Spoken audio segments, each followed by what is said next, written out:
Hello everyone, back to my channel স্বাদের ছোঁয়া রান্নাঘরে সকলকে স্বাগত। কেমন আছো বন্ধুরা? আশা করি আল্লাহর রহমতে ভালো আছো। আমিও ভালো আছি। আজকে আমি তোমাদের সঙ্গে শেয়ার করব দুধ চিতাই পিঠার একটি রেসিপি।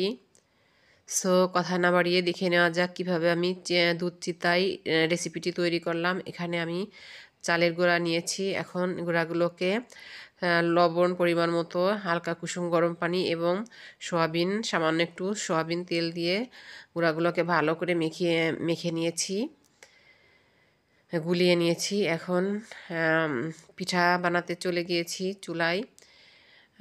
আজকে গ্যাসের চুলায় বানাবো না, বাইরে রান্নাঘরে যে চুলা আছে সেই চুলায়তে পিঠা বানাচ্ছি। আর পিঠা বানাচ্ছে আমার শাশুড়ি আম্মা, পিঠাগুলো বানাচ্ছে। এখন প্রথমে এই যে খোলাতে দিয়ে দেওয়া হয়েছে প্রথম খোলা পিঠা, এখন ঢাকনা দিয়ে ঢেকে দিয়েছে।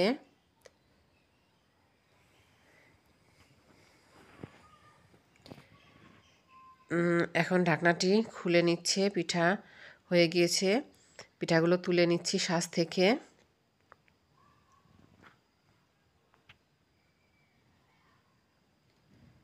অনেকেই বলে মেশিনের গুঁড়া করা পিঠা দিয়ে ভালো চিতা পিঠা হয় না। যদি গুলানোর সময় যদি সামান্য একটু সরিষার তেল দেয়া হয় তাহলে পিঠাগুলো মাশাল্লাহ খুব সুন্দর হয়। দেখেন মাশাল্লাহ কত সুন্দর পিঠাগুলো ফুলে উঠেছে, দেখতে কতটা সাদা হয়েছে, মাশাল্লাহ খুবই সুন্দর। আর এদিকে আমি গ্যাসের চুলায় জাল করে নিচ্ছি রস। এক হাঁড়ি রস কিনে নিয়ে এসেছে আপনাদের ভাইয়া। আর রস দিয়ে আজকে দুধ চিতা পিঠাটা তৈরি করব, কারণ বাজারে যে গুড়গুলো পাওয়া যায় সেগুলো ভেজাল, একদমই ভালো লাগে না সেগুলোতে পিঠা খেতে। তা আজকে এই রস জাল করে গুড় বানিয়ে নিয়েছি। এখন এগুলো দিয়েই পিঠা তৈরি করব।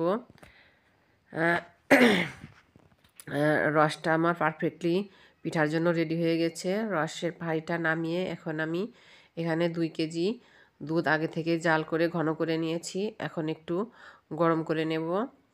কিছুটা এলাচ দারচিনি দিয়ে দিলাম দুধের ভিতরে। দুধটা বলক উঠে গিয়েছে, এখন একটু নেড়ে চেড়ে নিচ্ছি।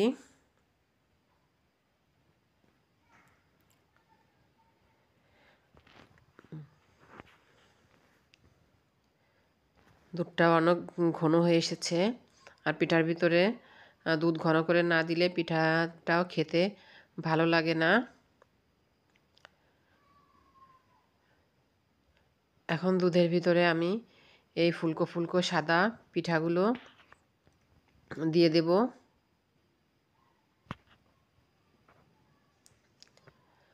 পিঠাগুলো আমি আগে দুধের ভিতরে ভিজাচ্ছি।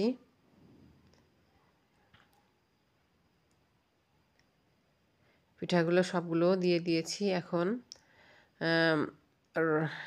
যে রসটি আমি জাল করে গুড় বানিয়েছিলাম সেগুলো পিঠার উপরে ঢেলে দিচ্ছি।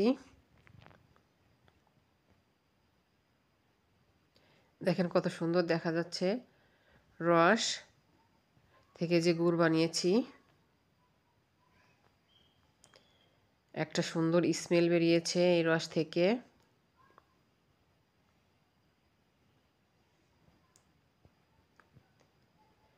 আমার পিঠাটি রেডি হয়ে গিয়েছে।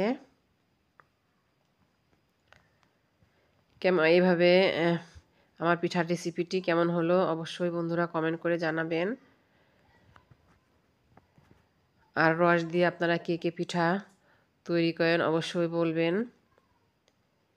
সবাই ভালো থাকবেন, সুস্থ থাকবেন। আজকের মতো নিচ্ছি বিদায়। দেখা হবে পরবর্তী এপিসোডে। আল্লাহ হাফেজ।